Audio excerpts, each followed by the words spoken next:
ఇంకో ఈ బడిని చూసినా ఇలా చదివే పిల్లలను చూసినా వీళ్ళ ముందు పైసలు పెట్టి చదివేటోళ్ళు కూడా దండికి అంటారు. ఎందుకంటే గోడల మీద బొమ్మలేసి చదువులు చెప్తున్నారు మంచిగా. ఇక్కడ చూడుండ్రి మెట్ల మించి దునుక్కుంటా ఎంత మంచిగా ఎక్కాల టేబుల్ చదువుతున్నారో పిల్లగాన్లు. కైలాసం ఆడుకుంటా కూడా లెక్కలు నేర్చుకుంటున్నారు. ఇంగ్లీష్ పేపర్ కూడా రోజు చదువుతున్నారు. Congress government borrowing stand at core. Deputy Chief Minister Mallu Batti Vikramarka has confessed that the గోడల మీద ఉన్న బొమ్మలతోనే సైన్స్ క్లాసులు చెప్తారు ఇక్కడ. కొత్తగా బడికొచ్చిన పిల్లగాళ్ళు కూడా మంచిగా చదువుకుంటారు.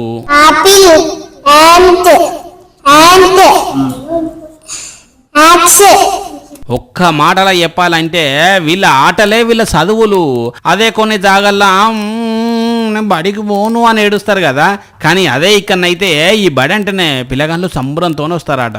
స్టోరీ బుక్స్ అనర్గళంగా చదవగలుగుతారు. మా యొక్క ఉపాధ్యాయులందరం కూడా కలిసికట్టుగా ఉండి దాన్ని సాధించేందుకు కృషి చేస్తున్నాం.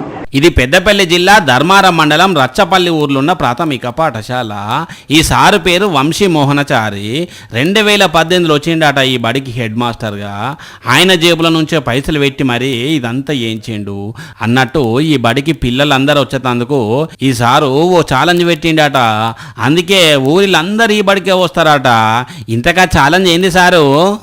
మా పిల్లలతో పోటీ పడి ఎవరైతే గెలుస్తారో వాళ్ళకి 500 రూపీస్ ఇస్తామని చెప్పి సవాల్ విసరడం జరిగింది. దాంతో ప్రైవేట్ నుంచి పిల్లలు వచ్చి పోటీ పడ్డారు, కానీ మా పిల్లలే విజయం సాధించారు. అది మ్యాటరు. నిజంగా అన్ని బళ్ళల్లో కూడా ఇట్లనే చదువు చెప్తే ఎంతో మంచిగా ఉంటది కదా. అనుల్లా పైసల బడికి ఎవ్వరు ఓనేవోరు. ప్రభుత్వ నియంతృత్వాన్ని ప్రశ్నిద్దాం. సాక్షి టీవీపై జరుగుతున్న దమనకాండను అడ్డుకుందాం.